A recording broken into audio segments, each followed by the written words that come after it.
Hello student, welcome to NKS classes online. हम start करने जा रहे हैं केमिस्ट्री 11th क्लास के पहला ही चैप्टर, जिसका नाम है some basic concept of chemistry, रसायन की मूलभूत अवधारणाएं। ठीक है, बात हम जब केमिस्ट्री की करते हैं और मूलभूत अवधारणाएं की बात करते हैं तो उसमें पहला ही टर्म आता है जिसको हम कहते हैं क्या? पदार्थ। क्या कहते हैं? पदार्थ। मतलब कि सबस्टेंस यानी मैटर्स। ठीक है, पदार्थ। पदार्थ क्या होता है? हमारे चारों तरफ पूरे ब्रह्मांड में जितनी भी वस्तुएं हैं, पूरे यूनिवर्स में जितने भी वस्तुएं हैं जिनका कुछ ना कुछ द्रव्यमान हो तथा वे स्थान घेरती हैं, जिनका कुछ ना कुछ द्रव्यमान, द्रव्यमान का मतलब भार, ठीक है, यानी वजन, उसमें कुछ ना कुछ वजन यानी कि द्रव्यमान भार होना चाहिए। और वो जहाँ पर भी रखी जाएं, जहाँ पर भी रखी जाएं वहाँ पर वो क्या करें? स्थान को घेर लें। जैसे अगर हम कोई बॉल ऊपर फेंकते हैं तो वो नीचे गिरती है। गिरने का मतलब क्या? कि उसमें कुछ ना कुछ भार होगा। ठीक है, भार होगा, वजन होगा, तभी वो नीचे गिरेगी। और जब वो नीचे गिरती हैं और जहाँ जिस सरफेस पे आकर रुकती हैं वहाँ का जो एरिया कवर करती हैं उसको स्थान घेरना कहेंगे। ठीक है, तो कहने का मतलब कि वे सभी वस्तु जो जिसका कुछ द्रव्यमान हो तथा वे स्थान घेरती हो। ठीक है, कहने का मतलब वे सभी वस्तु जिनका कुछ ना कुछ द्रव्यमान हो तथा वे स्थान घेरती हैं उसको हम क्या कहेंगे? उसको हम पदार्थ कहेंगे। ठीक है, पदार्थ की बात कर रहे हैं तो पदार्थ की जब क्लासिफिकेशन की बात करते हैं, मतलब उनके वर्गीकरण की बात करते हैं, तो वर्गीकरण में पदार्थ को दो भागों में बांटा जाता है। वर्गीकरण में पदार्थ को दो भागों में बांटा जाता है। पहला जो होता है वो भौतिक वर्गीकरण। भौतिक वर्गीकरण, ठीक है, भौतिक वर्गीकरण। भौतिक वर्गीकरण की बात करते हैं, मतलब कि फिजिकल क्लासिफिकेशन की बात करते हैं, जिसमें तीन चीज़ आती हैं। पदार्थ की तीन भौतिक वर्गीकरण होते हैं। भौतिक वर्गीकरण होते हैं जिसमें से पहला जो होता है उसको हम बोलते हैं ठोस, दूसरा द्रव और तीसरा जो होता है उसको हम कहते हैं गैस। ठोस, द्रव और गैस। ठोस को हम इंग्लिश में सॉलिड कहते हैं, द्रव को लिक्विड कहते हैं और गैस को गैस कहते हैं। सॉलिड, लिक्विड और गैस। अब देखें, जब हम इन तीनों की बात करते हैं तो इन तीनों में एक चीज़ होता है, एक ऐसा फोर्स होता है जो इन तीनों को आपस में अलग करता है, जिसका नाम है अंतरास्थानीय फोर्स, अंतरास्थानीय बल, इंटर मॉलिक्यूलर फोर्स। ठीक है, वो इन तीनों को क्या करता है? अलग करता है। लिख लीजिएगा, इंटर मॉलिक्यूलर फोर्स या फिर अंतरा आणविक बल। अंतरा आणविक बल, अंतरा आणविक बल। ठीक है, ये बल जो होता है ये इन तीनों को क्या करता है? अलग करता है आपस में। जब हम ठोस की बात करते हैं, देखें, तो इनका जो मॉलिक्यूल्स होते हैं, इनके जो मॉलिक्यूल्स होते हैं वो आपस में चिपके होते हैं। आपस में क्या होते हैं, चिपके होते हैं। अब ये जो मॉलिक्यूल्स हैं इनको देखिए तो ये आपस में क्या है, चिपके हुए हैं। तो ये आपस में चिपकते हैं वो किसकी वजह से, अंतरा आणविक बल की वजह से। ठीक है, आपस में क्या होते हैं, चिपक जाते हैं, एकदम फेविकोल की तरह ये चिपक जाते हैं और इनको निकालना बहुत ही कठिन होता है। ठीक है, और जब ये चिपक जाते हैं तो इनको हम क्या कहते हैं, ठोस कहते हैं। ठीक है, लेकिन द्रव की बात करें तो द्रव में जो अणु होते हैं उनमें अंतरा आणविक बल बहुत कम होता है। इस वजह से इनके जो अणु होते हैं वो आपस में क्या होते हैं, थोड़ा सा दूर दूर होते हैं। और गैस की बात करते हैं, इसमें जो अणु के बीच बल बहुत ही कम होता है, जिसको हम कह सकते हैं कि जीरो हो सकता है। ठीक है, देखिए अब ठोस की हम जब बात कर रहे हैं तो ठोस में अंतरा आणविक बल अधिक होता है। ठीक है, और इनका आकार और आयतन दोनों ही क्या होता है, निश्चित होता है। क्यों दोनों ही निश्चित होता है? क्यों होता है? क्योंकि ये जो ठोस होते हैं इनमें ठोस जो होते हैं ये, जैसे फॉर एग्जांपल, जैसे मान के चलिए ये मार्कर है। ठीक है, इस मार्कर की लंबाई और चौड़ाई सेम है। ठीक है, ये क्या है, सेम है। अब इस मार्कर को हम कहीं भी रखें तो क्या हम इसको दबा के रखेंगे? नहीं ना, इसको हम ऐसे ही रखेंगे। अगर हम ऐसे भी रखते हैं तो क्या हम इसको क्या करेंगे, इसको दबा के रखेंगे? नहीं, ऐसे ही रखते हैं। तो जब हम ऐसे रखते हैं तो इनका आकार और आयतन दोनों बदलता नहीं है। ठीक है, क्यों? क्योंकि ये क्या है, ठोस है, इनमें अंतरा आणविक बल अधिक है। ठीक है, तो हम कह सकते हैं कि आकार व आयतन निश्चित, आकार व आयतन क्या होता है, निश्चित होता है। ठीक है, अब द्रव की बात करते हैं, इनमें अंतरा आणविक बल क्या होता है, कम होता है। और इनमें इनका जो आकार व आयतन है, आकार जो होता है वह अनिश्चित होता है और आयतन क्या होता है, निश्चित होता है। फॉर एग्जाम्पल, जैसे मान के चलिए हम 1 लीटर दूध या 1 लीटर पानी लेते हैं। अब वो 1 लीटर पानी को हम अगर किसी उसमें गिलास में रखें तो वो गिलास का आकार ले लेगा। गिलास से अगर हम उसको थाली में रखें तो थाली का आकार ले लेगा। ठीक है, अगर हम उसको बाल्टी में रखें तो बाल्टी का आकार लेगा। लेकिन उनका आयतन नहीं बदलता, वो 1 लीटर से 1 लीटर ही रहेंगे। ठीक है, ऐसा नहीं कि 1 लीटर से वो 2 लीटर हो जाएंगे, ऐसा नहीं, 1 लीटर से वो 1 लीटर ही रहेंगे। तो हम कह सकते हैं कि आयतन निश्चित, आकार अनिश्चित, आकार क्या होता है, अनिश्चित होता है।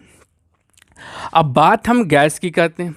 ठीक है, तो गैस में ना तो इसका आकार निश्चित होता है, ना ही इनका आयतन निश्चित होता है। कहने का मतलब कि गैस को हम छोटे से छोटे डिब्बे में भर सकते हैं।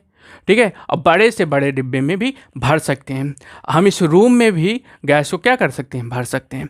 ठीक है, फॉर एग्जाम्पल, जैसे अगर हम परफ्यूम की बोतल लें तो उसमें बहुत सारी गैस होती हैं।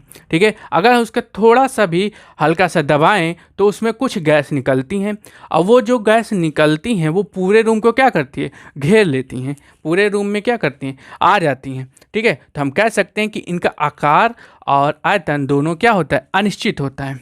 दोनों अनिश्चित होता है, दोनों अनिश्चित।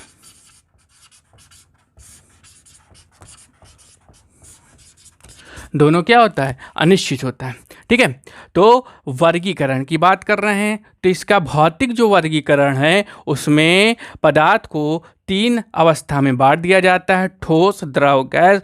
ठोस की बात कर रहे हैं, इसमें अंतरा आणविक बल अधिक होता है। ठीक है, और इनका आकार व आयतन दोनों ही निश्चित होता है। द्रव की बात करते हैं तो द्रव में अंतरा आणविक बल कम होता है, इनका आयतन तो निश्चित होता है लेकिन आकार निश्चित नहीं होता है। गैस की बात करें तो इसमें अंतरा आणविक बल बहुत ही कम होता है, मतलब कि शून्य होता है, और इनका दोनों ही मतलब आकार आयतन दोनों ही ही अनिश्चित होता है।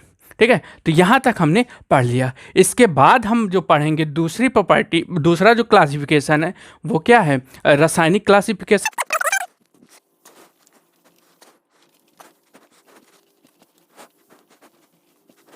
चलिए आइए, दूसरा जो था वो है रासायनिक वर्गीकरण।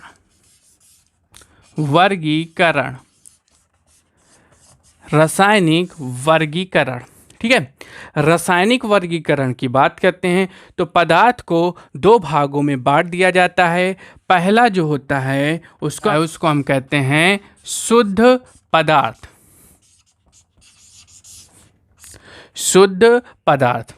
और जो दूसरा होता है उसको हम कहते हैं मिश्रण। क्या कहते हैं, मिश्रण, ठीक है। मतलब कि प्योर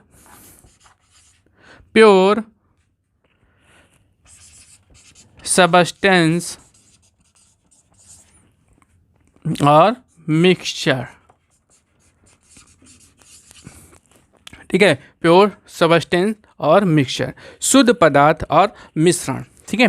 तो शुद्ध पदार्थ की बात करते हैं तो शुद्ध पदार्थ में एक ही प्रकार के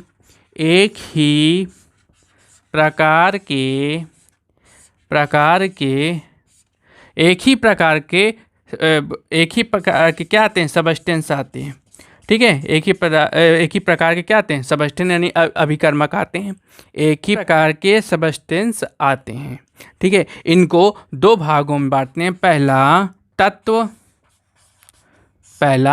तत्व और जो दूसरा है उसको हम कहते हैं क्या, दूसरे को क्या कहते हैं, यौगिक, ठीक है। पहले को हम तत्व यानी कि एलिमेंट और यौगिक यानी कि कंपाउंड, ठीक है। तत्व और यौगिक में हम बांट देते हैं किसको, शुद्ध पदार्थ को हम दो भागों में बांट देते हैं, तत्व और यौगिक। तत्व में वे आते हैं, तत्व में जितने भी तत्व खोजे गए हैं वो सब क्या हैं, शुद्ध पदार्थ हैं। कब हैं, जब वो एक ही प्रकार के हों या फिर सिंगल हों। एक ही प्रकार के हों या तो वो सिंगल हों तो उनको हम शुद्ध कह सकते हैं, ठीक है। जैसे OH है ना, और FeCl है ना, O2 H2 F2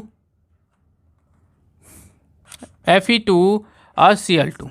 लो, ये सब क्या है, तत्व हैं।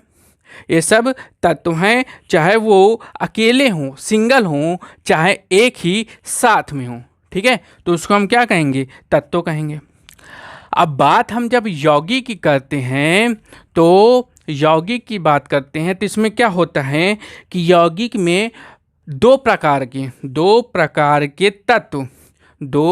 के तत्व आपस में किसी एक पर्टिकुलर रेशियो में मिल जाएं, एक पर्टिकुलर रेशियो में क्या हो, मिल जाए।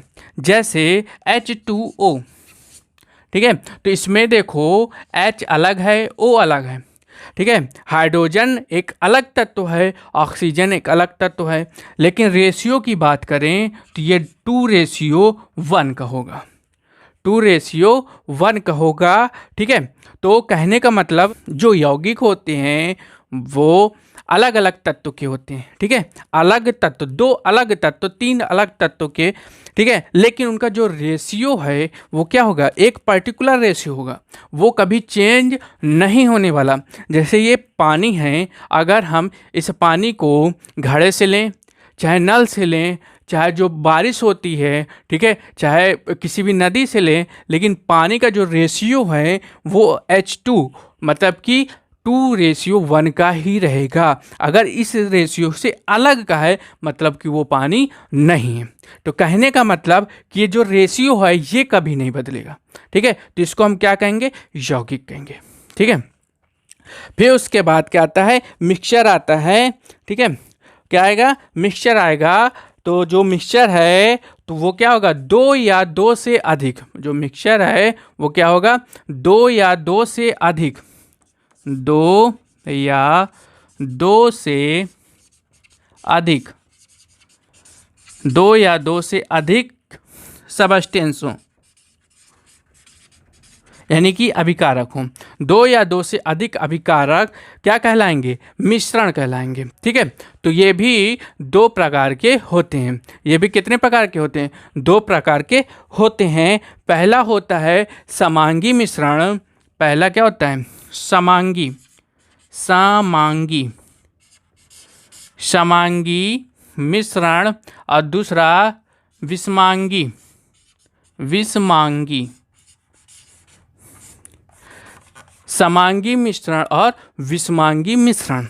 जो समांगी मिश्रण होता है, ठीक है, वो जो समांगी मिश्रण होता है वो क्या होता है, 2 या 2 से अधिक जो सबस्टेंस होते हैं वो आपस में मिलते हैं, और मिलने के बाद पूरी तरह से एक दूसरे में क्या होते हैं, घुल जाते हैं, मिल जाते हैं, और उनको निकाल पाना संभव नहीं होता है। निकाल पाना आसानी से संभव नहीं होता है। जैसे पानी और जल, पानी और शुगर, यानी कि चीनी।